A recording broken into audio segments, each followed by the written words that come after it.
High guys, welcome back to my channel Payel world. আশা করি তোমার সবাই ভালো আছো, সুস্থ আছো। আজ তোমাদের সাথে শেয়ার করব মিশো থেকে নেওয়া একটা ওয়ান পিসের রিভিউ। হ্যাঁ, অবভিয়াসলি বেটার হয়েছে। আমি যে রেটে নিয়েছি তাতে করে এই ওয়ান পিসটা অনেকটাই ভালো হয়েছে। কেমন হয়েছে তোমরা কমেন্ট করে জানাবে। আমার পার্সোনালি খুব ভালো লেগেছে, কাপড় কোয়ালিটি থেকে শুরু করে পুরোটাই ভালো লেগেছে। বাট নেকটা ওখানে আলাদা ডিজাইন দেওয়া ছিল। আমার কাছে যেটা এসছে নর্মাল একটা নেক এসছে, যেটা আমার একদমই ভালো লাগেনি, আমার একদমই পছন্দ ছিল না। তাই আমি ভাবলাম যে এটা কাটিং করে স্টিচিং করে নেব। তো দেখো, আমি নেকটাও তোমাদের সাথে শেয়ার করেছি। করার পরে আমি এগুলো সমস্ত কিছু খোলাখুলি করেছি, না হলে তো এগুলো স্টিচ করা যাবে না।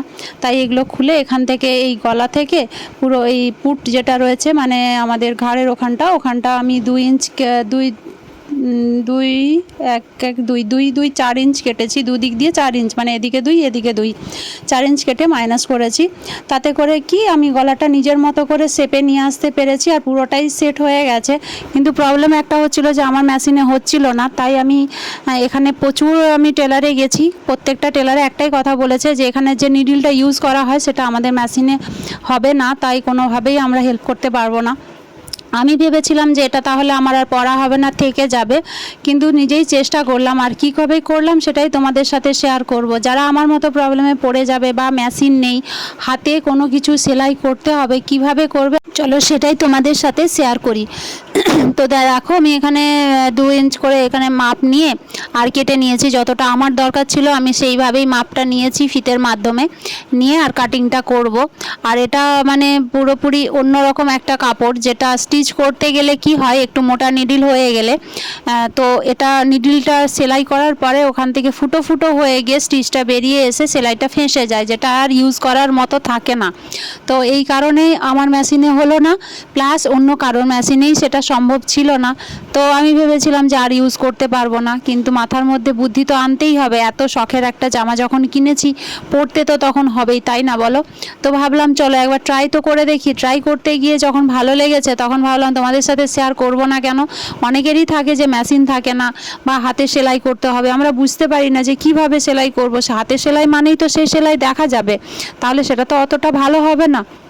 সেটা ভেবেই আমি আজকে তোমাদের জন্য এই ভিডিওটা বানিয়েছি। তোমরা চেষ্টা করে দেখবে, খুব ভালো। যাদের এমার্জেন্সি পারপাসে প্রয়োজন হয়ে যাবে না, তাদের জন্য অনেকটা ভালো হবে। আর খুব ভালো একটা স্টিচিং, যেটা কোনোভাবেই সুতো দেখা যাবে না, আর খুব কম সময়ের মধ্যে খুব তাড়াতাড়ি হয়ে যাবে। যারা কোনোদিনই সেলাই করনি তারাও কিন্তু এই সেলাইটা খুব সহজেই করতে পারবে। কোনো রকম প্রবলেম হবে না, শুধু একটু ছুঁচ আর সুতো থাকলেই হলো, আর নিজের একটু চেষ্টা থাকলেই হলো, ব্যাস। তাতে করে একটা সুন্দর স্টিচিং তো দেওয়াই যায়। তো গলার মধ্যে যে বিট ছিল সেটাও আমি বাদ দিয়ে দিয়েছি, আর হাতের মধ্যে যেগুলো ছিল সেগুলো আমি খুলে নিয়েছি। তারপরে শুরু হয়েছে কাটিং। পুরো গলা টলা পুরো আমি একটা শেপে নিয়ে এসেছি, আর নিয়ে এসে সেই রকমভাবে স্টিচিংটা করব। তো প্রথমে আমি কাটিংয়ের কাজটা করে নিই, তারপরে স্টিচিংটা করব। আর যারা নতুন দেখছো আমার এই ভিডিও, তারা প্লিজ ভিডিও মানে চ্যানেলে গিয়ে ভিডিওগুলো একটু দেখো, আর লাইক কমেন্ট শেয়ার সাবস্ক্রাইব করে চ্যানেলটিকে এগিয়ে যেতে সাহায্য করো। আর আমার সমস্ত পুরনো বন্ধুদের জন্য অনেক অনেক ভালোবাসা। তারা তো আমায় সাপোর্ট করেই, তারা সাপোর্ট না করলে আমি আজ এতটা আসতে পারতাম না। তো চলো এই কাটিং পর্বটা সেরে নিই, সেরে নিয়ে তারপরে বাকিটা করি। আর এরকম কাটিংয়ের ওপরে বা আদার্স কোনো ভিডিও যদি তোমরা দেখতে চাও, সেটা কমেন্ট করতে ভুলো না। আমি চেষ্টা করব তোমাদের ভালো লাগার ভিডিও তোমাদের সামনে প্রেজেন্ট করার। তো দেখো, এখানে আমি কাটিং সেরে নিয়েছি, আর এরপর আমি স্টিচিংটা করছি। তোমরা কাছ থেকে দেখলেই বুঝতে পারবে যে আমি কিভাবে স্টিচটা করছি। আর এটা কিন্তু সোজা দিকে সেলাই হবে, উল্টো দিকে সেলাই হবে না। সেলাই মানেই আমরা উল্টো দিক ধরে কাপড়ের সেলাইটা করি, তো এটা কিন্তু কাপড়টাকে সোজা রেখেই সেলাই করবে। দুটো দিক দিয়ে সেলাইটা হবে, খুবই সোজা একটা সেলাই। যেরকম কাঁথা স্টিচ হয় ঠিক ওই কাঁথা স্টিচেই সেলাই হবে, আর সময়ও খুব কম লাগবে, সেলাইটা করাটাও খুব সোজা। আমি তোমাদের কাছ থেকে একদম স্লো মোশনে দেখিয়েছি, আস্তে আস্তে আমি যেভাবে করেছি সেইভাবেই দেখিয়েছি, কোনো রকম স্পিড না বাড়িয়ে। যখন আমি পুরোটা করব তখন আমি স্পিডটা কিছুটা বাড়িয়ে দেব, কারণ না হলে ভিডিওটা অনেকটা লং হয়ে যাবে, তোমাদেরও বোরিং লাগবে দেখতে। সেই কথাটা ভেবেই আমি ভিডিওটা স্পিড বাড়িয়ে দেব। আর দেখো কতটা সহজ এই সেলাইটা। সোজা দিক দিয়ে ধরে একটা একটা কাঁথা স্টিচ ডান দিক বাঁ দিক দিয়ে দেবে, তাতে করে এই রকম একটা সেলাই আসবে। আর এই সুতোটা ধরে টানলে টানলেই কিন্তু সেলাইয়ের ফিনিশিংটা আসবে, যেটা আমি তোমাদের পুরোটাই শেয়ার করছি। তোমরা একটু মনোযোগ দিয়ে দেখলেই বুঝতে পারবে, যদি বুঝতে না পারো একটু ভিডিওটা থামিয়ে দেখবে। আর যদি হেল্পফুল মনে হয় তাহলে এটা ডাউনলোড করে রেখে দিতে পারো, কখনো তোমাদের সেলাইয়ের কাজে লাগবে। তো দেখো আমি বিভিন্ন রকমভাবে তোমাদের স্টিচটা দেখানোর চেষ্টা করেছি, আর কতটা সোজা। ওখানটা আমি যখন টেনেছিলাম ক্যামেরাটা বন্ধ হয়ে গেছিলো, তাই আমি তোমাদের সাথে সেটা শেয়ার করতে পারিনি। তো এখন তোমরা দেখলেই বুঝতে পারবে যে কতটা সোজাভাবে আমি সেলাইটা করেছি। এনি কোনো কোশ্চেন যদি থাকে তো তোমরা আমায় কমেন্ট করো, আমি যে কোনো কোশ্চেনের রিপ্লাই আমি দিয়ে দেবো তোমাদের, বা সেই রিলেটেড যদি তোমাদের কোশ্চেনের অ্যান্সার দিতে গিয়ে যদি আমি বোঝাতে না পারি তাহলে সেটা নিয়ে একটা ভিডিও বানিয়ে ফেলবো। তো দেখতেই পাচ্ছ আমি কিভাবে স্টিচটা করছি, একদম স্লোলি করেছি যাতে তোমাদের কারোরই বুঝতে কোনো রকম অসুবিধে না হয়। তোমরা একটু মনোযোগ দিয়ে যদি ভিডিওটা দেখো তাহলেই বুঝতে পারবে। আর আমি এত পাতলা একটা নিডল নিয়েছি, তারপরেও দেখো এই যে স্টিচটা করছি মনে হচ্ছে যেন সাইড থেকে ফেঁসে যাবে, কিন্তু এটা হওয়ার চান্সটা নেই। তারপরে হবে না এটা, কারণ নিডলটা অনেকটাই পাতলা নিয়েছি, স্টিচের কারণে এরকম একটু মনে হবে, বাট হবে না এটা। আর স্টিচটা কীরকম দিচ্ছি দেখো, দেখেই বুঝতে পারছো।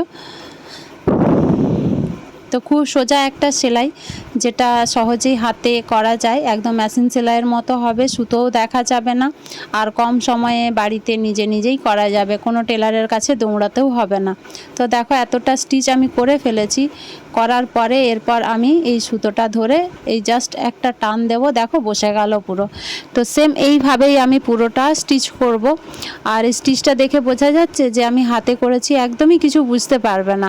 তো এইভাবে আমি পুরো মানে যে বর্ডারগুলো দিয়েছি গলাতে বা হাতাতে, পুরো এইভাবেই আমি কভার করছি, তোমরা দেখেই বুঝতে পারছো। আর খুবই সোজা একটা সেলাই, বারবার আমি একটাই কথা বলছি, এই সেলাইটা করতে কোনো রকম অসুবিধে হবে না।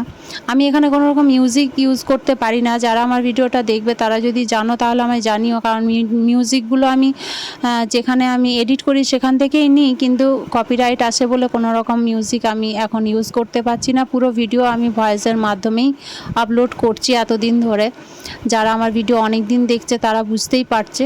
তো দেখো স্টিচটা কতটা সুন্দর হয়ে গেছে, আর সাইড থেকেও কোনো রকম বোঝা যাচ্ছে না। আর এই যে পুটের ওখানটা যেখানটা আমি কেটে বাদ দিয়েছিলাম, ওখানে সেলাইটা কিন্তু এই রকম হবে। আমি স্পিডে করেছিলাম, তারপরে একটু স্লো মোশন করে দিয়েছি যাতে তোমরা বুঝতে পারো। এই সেলাইটা পুরো একদম লক সেলাই হবে, এতে করে কখনো খুলে যাওয়া বা কোনো রকম প্রবলেম হয় না। এই সেলাইটা তোমরা বিভিন্ন জায়গাতেই ইউজ করতে পারো, সেটা তোমরা কি সেলাই করছো তার উপরে ডিপেন্ড করবে। কোনো রকম যদি লক মানে সেলাই করতে হয় তাহলে এই লক সেলাইটা করতে পারো, তাতে করে কিন্তু সেলাইটা খুব মজবুত হয়, কখনো খুলে যাওয়ার কোনো রকম মানে থাকে না, খুলেও না। আর উল্টোর দিক থেকে এই সেলাইটা হবে, সোজা দিক দিয়ে যখন দেখবে একদম ফিনিশিং একটা সেলাই চলে আসবে। তো দেখো এইভাবেই আমি পুরোটা কভার করেছি, আর আমি এটা পরেও তোমাদের দেখালাম কীরকম হয়েছে। আমায় কমেন্ট করে জানিও স্টিচটা কেমন হয়েছে। যতটা পেরেছি সামনে থেকেই ক্লিপ নেওয়ার চেষ্টা করেছি। গলাটাও তোমাদের সাথে শেয়ার করলাম যে আগের গলাটা কীরকম ছিল আর এখন কীরকম আছে। যদি তোমাদের ভালো লাগে লাইক কমেন্ট শেয়ার সাবস্ক্রাইব করে পাশে থেকো। Bye bye and take care.